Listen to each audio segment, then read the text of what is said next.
Hi everyone. Sorry for the delay. Welcome to the Better Beer Authority Hangout. Today's a very unique episode. Rather than reviewing just one beer, we're going to review an entire style of beers. The new style that seems to be the big movement in craft beer is the Session IPA. So, with Stone Brewing Company, Brewing Co. releasing their go-to IPA, I thought it was a great time to kind of bring everyone together and just try as many of these as we can, have a nice conversation about it, and go from there. Our panel today, we've got Jonathan McBride from Crafty Beer Reivews. Is that right? And Jonathan, please link your show and your YouTube channel into the comment section when this is live so everyone can see it. We've got Brian Shea. He is in Manassas, Virginia, and if you watch our shows, it's his basement where we do our shooting right now. We've got Adam Chef Harms back from Columbus, Ohio, and we were going to have Scott, and we were having technical issues. So if you tuned in just to see Scott, I'm sorry. We're going to try to get him later, and we're sorry not to have him. We've got Andrew Lewandowski, who is filling in for now, and he does all the editing for our BBA, and he does a great job. And last but certainly not least is David Martinez. He is also in the Virginia crew, and he loves IPAs as well. Actually loves all beer. I don't even know if he likes IPAs, but so welcome everybody. Each of us has 2 to 3 different session IPAs. I've got the Lagunitas Fractional Daytime IPA. I've got the Stone Go-To, and I've got the All Day IPA. So let's get started right away. Chef, you're going to be the first one up. When you think of a session beer, what do you think of, and what beers are you drinking right now? Well, I started off with the Go-To IPA from Stone, and really, when I think of session beers, something that you can drink multiple of, but then you have the Session IPA, and it's kind of a different flavor characteristic. You do get the heavy hop forward notes to it, but it doesn't linger as much as a traditional IPA, so you definitely notice that. Okay, great. And Jonathan, what are your current go-to session IPAs, and what beers do you have with you? All right, well, I can answer that in all in one go. I have the Stone Go-To IPA, and this is actually the first and only session IPA I've had so far. I know that Founders is coming out with a 15-pack of the All Day for the same price as the 12, and since I'm a cheap ass, I figured I would wait until that happens. Okay, great. We just got it here, and I think it's flying off the shelves. I was going to mention this earlier, but later, but they are the first craft brewery to package their cans in a 15-pack. So they're definitely starting to throw a haymaker towards the big boys and say us craft guys can do it too. Yeah, they're calling it, what, a brewer's dozen, I think? I think so. And the cool thing is they're charging the same price they used to for their 12-pack. So cheers to Founders for keeping the price the same. Definitely. All right, Andrew. I almost called you Scott there. Sorry, Scott. Well, damn it, this was actually meant for Scott. So Scott is an IPA guy, and I was going to ask him what he looks for in IPA. So Andrew, you're an all-around beer guy. You love sours. You love big beers. But when you look for an IPA, what do you go for, and which beers do you have? I have as well. I have the fractional, and then I also have all day. Actually, all day IPA is what I just poured right now. What I go for typically in an IPA, I'm definitely more drawn to the tropical fruit notes. Not so much the. I still enjoy like the earthy, piney, type of flavors, but anything with a good tropical flavor, tropical aroma, those pineapple, mango type, fruit smells, all about that. Okay, yeah, we recently had the Devil's Backbone one, and the high res is just kind of all those tropical fruits. Agreed. All right, Mr. Winky, Bartender Winky, Brian Shea. We might have to start calling you that. And it, what was Michael? You're an IPA guy as well. And what was I going to ask? Are these beers fill your cravings with IPA? I think at when you get in that aroma, you're invited to think that it's something close to it, but in terms of mouthfeel, and I I think most IPA fans are, even though they talk about the hops, I think they do actually enjoy some of the balance that comes from malt. So when it's not there, which I think we'll get into a little bit, you kind of feel something's missing. And so certainly from a nose and from the beginning, you feel like you're going to something that you're going to enjoy. So I have today I have the Stone Go-To IPA and the Founders, which I think was one of the original what they're considering these session IPAs. Yeah, actually the Founders came out, I believe, 2 years ago. We actually were in Grand Rapids, and they were just released it. They were really excited about it. So I'm going to go to Dave right now. Brian mentioned the smell and the flavor. Do you think these beers are balanced, like a checkbook? And is that a turnoff? And which ones are you drinking?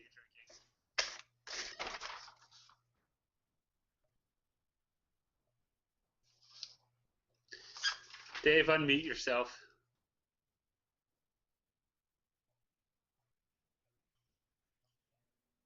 Can you hear me now? Yeah, we can hear you now. Okay, I apologize for that. Start over.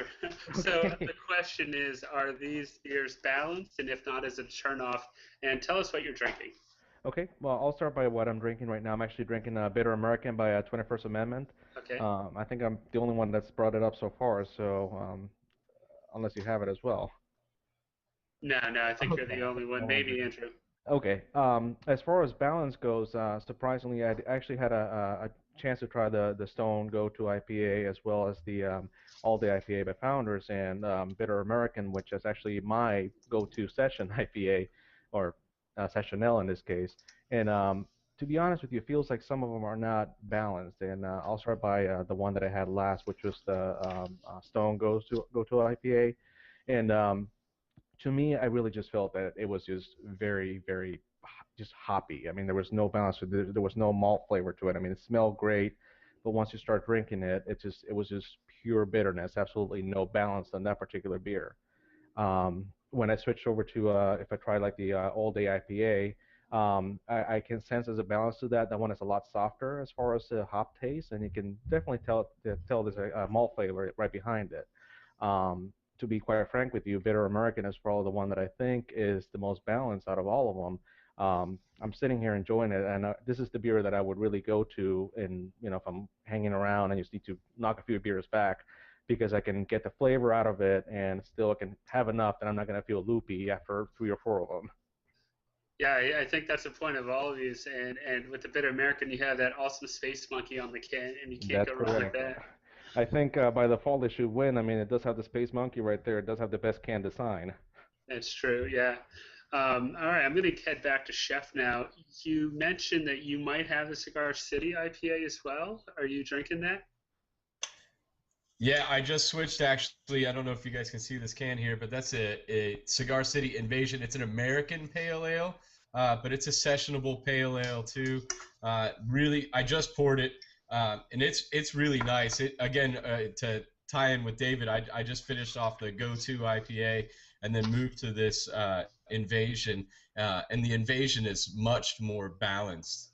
It's a lot smoother, and it has that sessionability to it where I could sit around. The Stone Go-To, I don't think I could drink more than a couple of those, but with this Invasion, I could sit and drink a nice 6-pack and enjoy myself. Okay, cool. And you were just down in Tampa, is that right?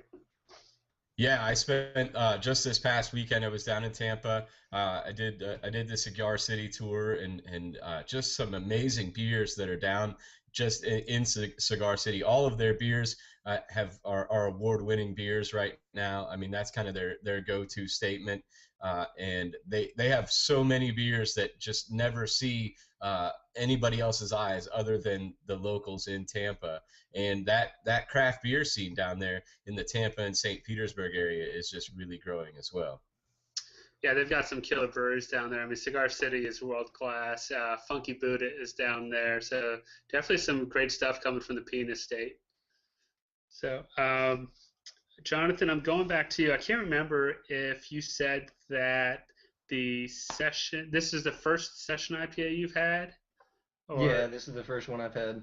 Okay, well, I was going to ask you to rank the IPAs you have now, but I guess that is done. So my backup question for you is, do you think that this is the legitimate style of beer, or do you think these are just kind of like base pale ales that they just hop the shit out of?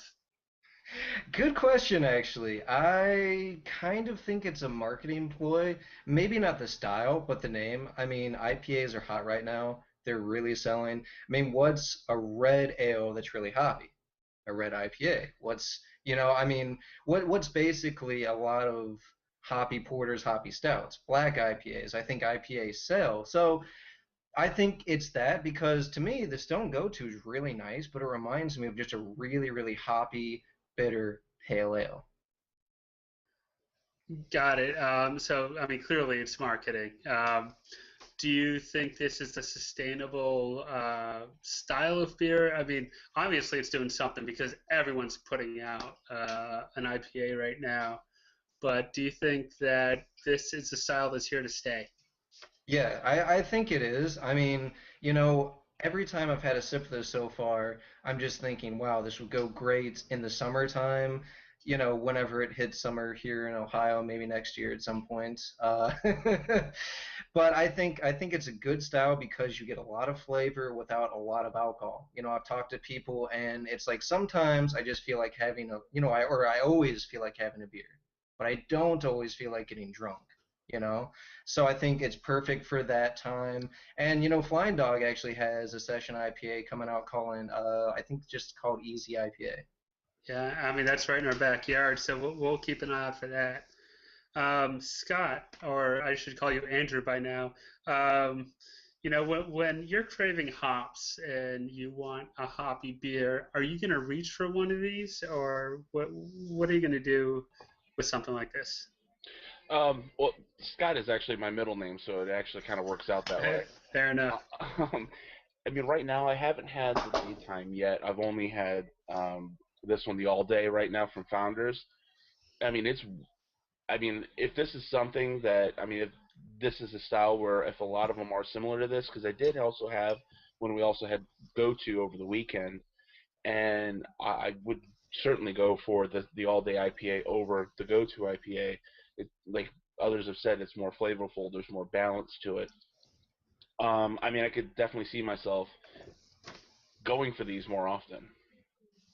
Okay, very, very cool. Yeah, it's kind of an interesting style because I think the aroma kind of messes with the palate on this one. So it's hard to crave a beer like this, in my opinion. Would you crave? Right. Would I crave it? Yeah. I guess in certain situations, I mean, I could certainly see like an all-day, IPA or something like this being almost like a lawnmower type beer for the hopheads. Yeah. So I think that's really a good place for that, a really good place for this to fit. Whereas if you get something like this with low alcohol and too many IBUs, too many hops, it almost, I think we were tossing around the term hop water. If you don't want it to get like that, you need to have that balance. And I think, especially now we're getting into spring and hopefully summer, this is something I could definitely see myself going after more often. Yeah, I'm surprised that Lagunitas hasn't named one bong water. Right. Anyways, Brian, I'm going to shoot over to you real quick. When would you go for one of these beers? You're drinking an all-day IPA. What's your scenario for drinking this? If someone else paid for it. All right. No, I mean, I'm really, I've had all day IPA before over the summer, and it was pleasant.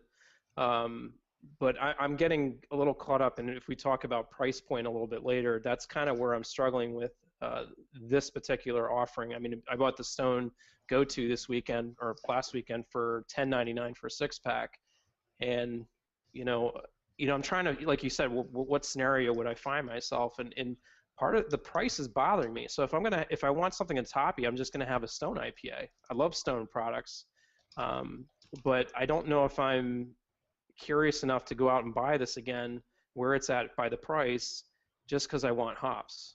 And I'm trying to keep it at 4.5 or 7% alcohol. It's tough for me to see myself looking out to buy this. So I think the price has to come down. Maybe Founders with this new 15 can offering that Jonathan's mentioning will find a better price point for it.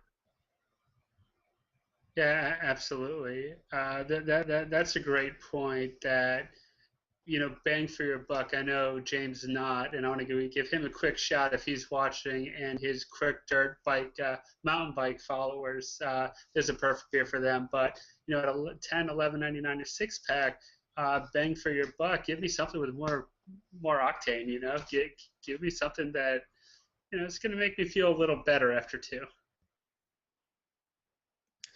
Yeah, in Stone, they have to pay for that hotel that they're building across the street from their bistro. So get them drunk and give them a room key. All right, Dave. Well, I was going to ask you about the 21st Amendment, which you are drinking now. It's 4.5%, and it's labeled as a pale ale, but some call it a Session IPA. What would you rank? What would you give that on the BBA scale?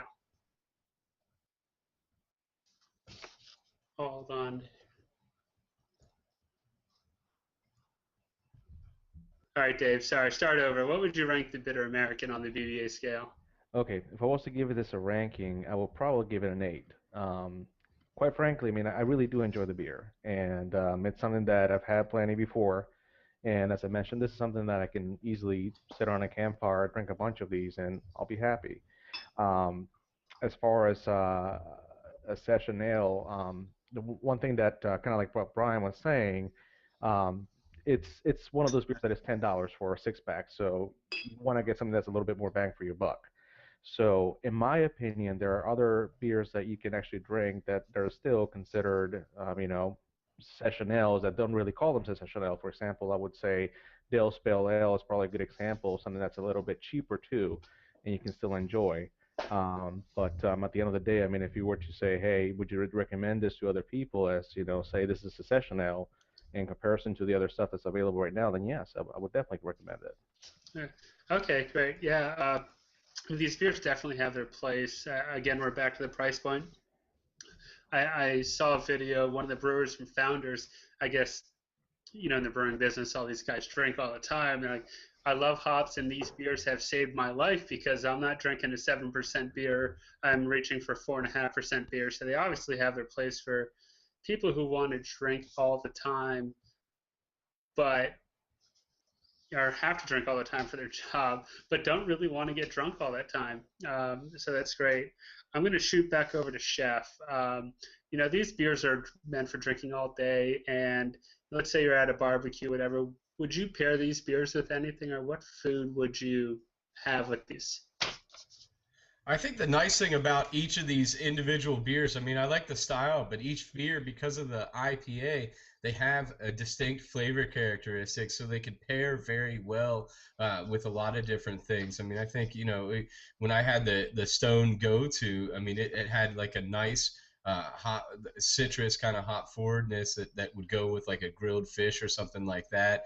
But then when you go into right now, like I said, the Invasion American Pale Ale, I would drink that. That's more of a burger or a barbecue kind of flavor to it. It's a little bit sweeter to it. I would imagine. I mean, it sounds like the Founders, same thing. Nice hop characteristic, but you could drink multiple of those. So that that's more of the grill out kind of beers to go to. All right, great. And so you have the Cigar City and you have the Stone Go-To. Did you have another one, or I can't remember? Yeah, I do have a fourth one. It's another American Pale Ale. I'm gonna try to see if I can hold it up here. It's Cis Montaigne Holy Jim Falls XPA. This was just a recommendation from my local brew shop when I was there, when I was buying the Stone Go To and the Founders All Day. I asked about the 21st Amendment, and they just sold out of their last little case of that, or six pack of that. So they recommend me picking up this one as well, just as another comparison. Yeah. Okay, very cool. And what would you rank the BBA scale Stone Go To and the Cigar City? The Stone Go To, I think I'd be at a 6 on that one. I think in theory the style is nice, but then again with it when you do factor in the cost versus some other costs of some higher ABV beers, this is not a beer. The Stone Go To is not a beer that I would sit and drink multiple of. So therefore, for me, it's not a sessionable beer because of the flavor characteristics of it. Now the Invasion, I think I paid, it was like $9 a six pack for it, and I would buy that all day long. I'm gonna give it a solid 8 because I do know out of Cigar City when I was there for their tastings, they had some great, really great other beers available. But this is up there. This is one of their nicest one. I think as far as Cigar City goes, everybody knows their High Ally. Oh, yeah. This Invasion drinks better than the High Ally does. Oh, wow. We just started getting the High Life in Northern Virginia, and we also get their hopped over the high seas, and that stuff cannot stay on the shelf. I mean, these guys, man, they knock it out. And I'm not sure if everyone here saw our recent review of Hunapu's Imperial Stout that Dave Martinez was able to get, and he hosted. And don't let him talk, but he did a terrible fucking job doing that. Oh yeah, but say knock that ego back down a little bit there. Anyways, Jonathan, I wanted to ask you, what was it? I had Richard from the BBA actually asked us a live question, and where was it? Shit.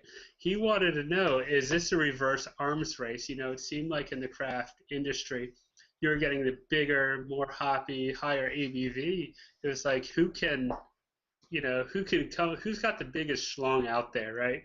But is this kind of a reverse arms race where let's see who can get the lowest ABV and the most hops in there? What do you think about that? I think that's pretty accurate, actually. I mean, take Stone, for example. Was it not just, the other year when they came out with Ruin 10 and then Ruination 10th anniversary? I mean, they're seeing how many hops they can pack in, they're seeing how much malt they can pack in, and then all of a sudden you get to 2014 and boom, and then it just seems like all of a sudden after All Day, it just seems like a ton of brewers have gotten on board. I mean, Boulevard has one too, right? We are not lucky enough to get Boulevard in Ohio, but I know they have one. It's like the pop-up, I think. Yeah. Yeah, pop up. And it seems like everyone's jumping on board, and maybe it's because they're realizing that a lot of people want, big hops, but maybe not all that alcohol. That being said, the price point for some of these definitely has to come down. The price point for, the go-to was pretty disappointing in my mind. Yeah, $11.99 is on par with every other beer they do. Exactly. You wonder. I know hops are getting more and more expensive. I've been really studying hops and price of ingredients, but at some point, when I buy beer, there has to be direct correlation of ABV, ingredients involved, and price. And I don't really want to pay $12 for a six pack of a 4% beer. I'm totally there with you, man. I mean, that's why I like Lagunitas. They're always some of the cheapest craft beer, but it's also some of the best stuff I've ever tasted. I mean, I've never had a bad Lagunitas beer, and they get the pricing right too. I mean, seriously. Yeah, absolutely. I'm going to go down the line, and I think we've all been drinking for about an hour now, half an hour for the session, and half an hour trying to get us started. These are session beers, so essentially we've been having a drinking session. Brian, I'm going to start with you. Are these like Is this a good session beer? We're having a session now.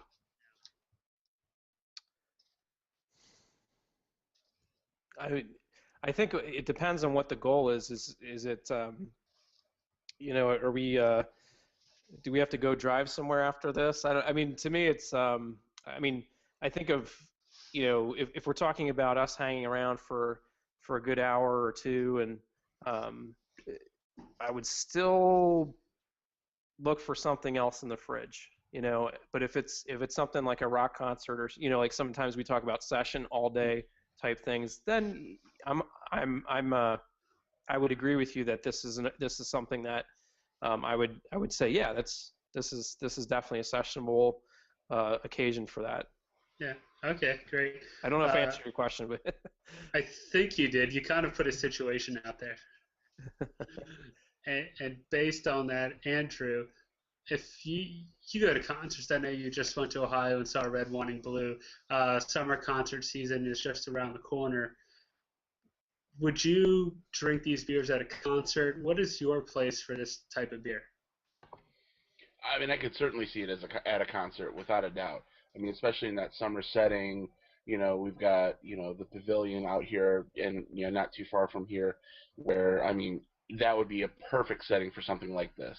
Because obviously, you go to most of those places, and you're going to get one of two or three options: Budweiser, Coors Light, or Bud Light. I mean, and that's usually it.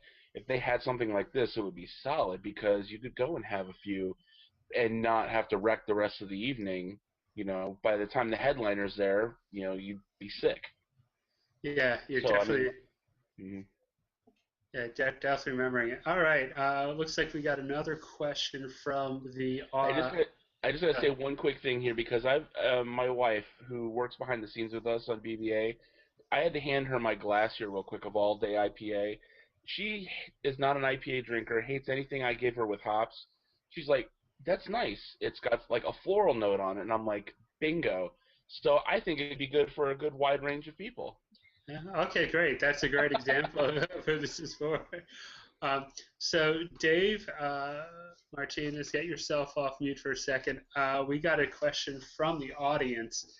Is this a good gateway IPA?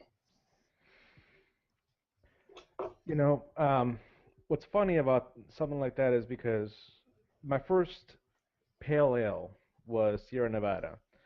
And I remember when I had it first, I thought it was way too bitter. I bought a six pack because I heard, oh, this is going to be a good beer. I got it, drank one. I think I had half of it, and then I poured it out. And then, I had nothing else left in the fridge. So after a week, I went back to it and tried again and thought, well, that's not that bad. Now, Sierra Nevada itself, it's a pale ale, but it's a little bit more bitter than I would say something like Bitter American.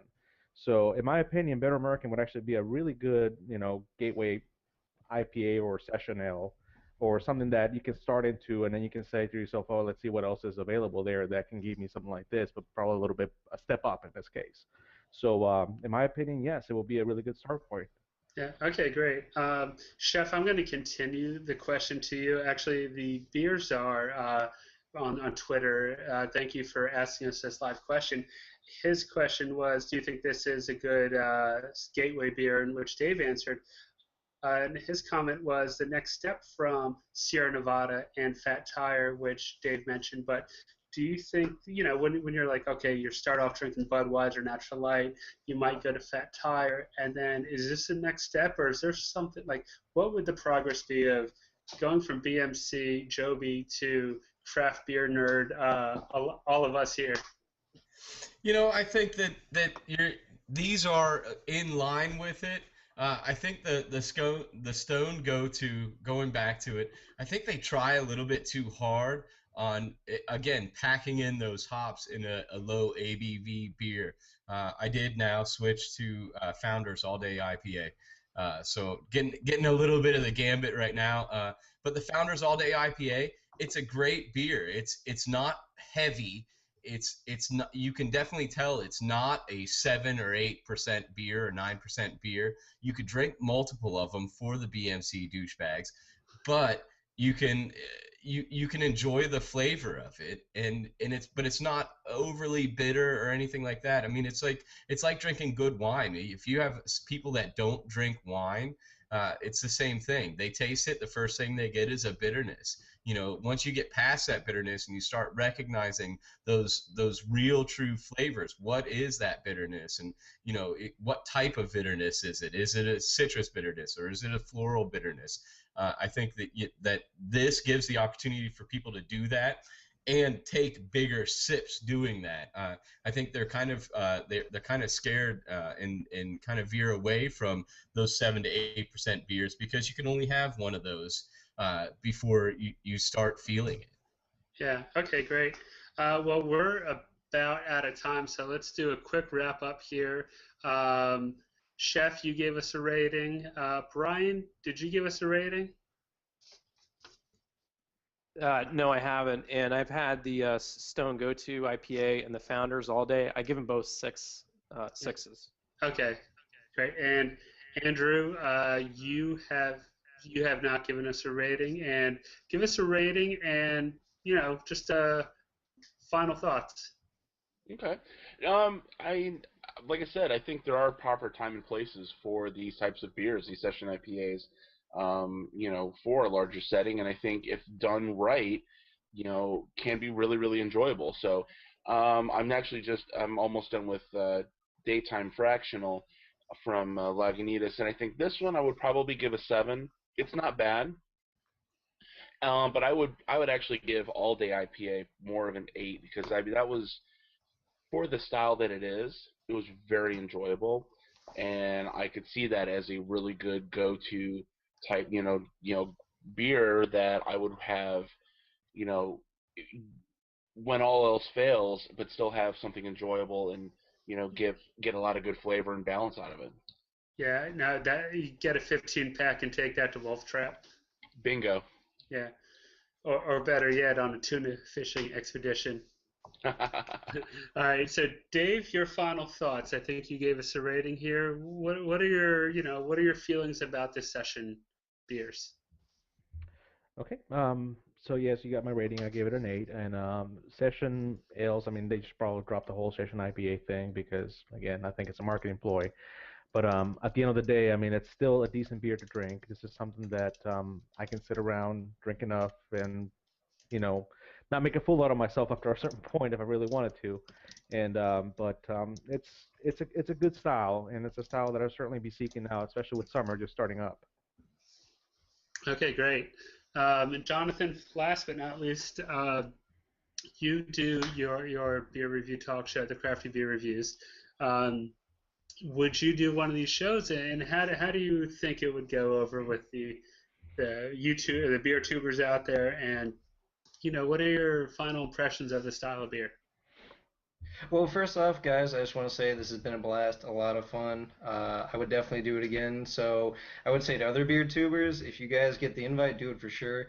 As far as the go-to IPA, I would actually give it an 8. I really enjoy it. I will say this, though, for a drinking session for this beer, which I've not done previously, it is definitely more bitter than I thought it was initially. Like, having one beer, it's fine, but the bitterness definitely grows. At the same time, I haven't had any other session IPAs. I think this is a really good one, but, we'll have to see. I definitely want to try more, especially the Founders when they get that 15-pack to Ohio, despite being our neighbors. Come on, guys, what's up with that? Virginia's a better market. Ah. All right. Well, great. This has been a lot of fun, and we've had a lot of different beers, and this style is just kind of a exploding style. So it was great to share this experience with everybody. I've got 3 of them, and honestly, I poured them. We had technical issues, and my glasses got separated, so I don't even know which glass is which. So I can't even rate a beer. One tastes a bit more like honey. I think the Stone one is standing out because it's got a bit more flavor to me. But I've enjoyed them for the most part. But if I want an IPA, I'm going to reach for an IPA. If I want a session beer, I might find like a wit, optimal, like a nice summer wit beer. Sit in the sun and just drink it and not really think about flavors. But that's just me. I know this beer is growing. Tons of people like it. So, anyways, for the Better Beer Authority, I'm David Hartogs, and thanks for putting up with us for the last 35 minutes. Better Beer Authority, Better Beer Authority, Better Beer Authority.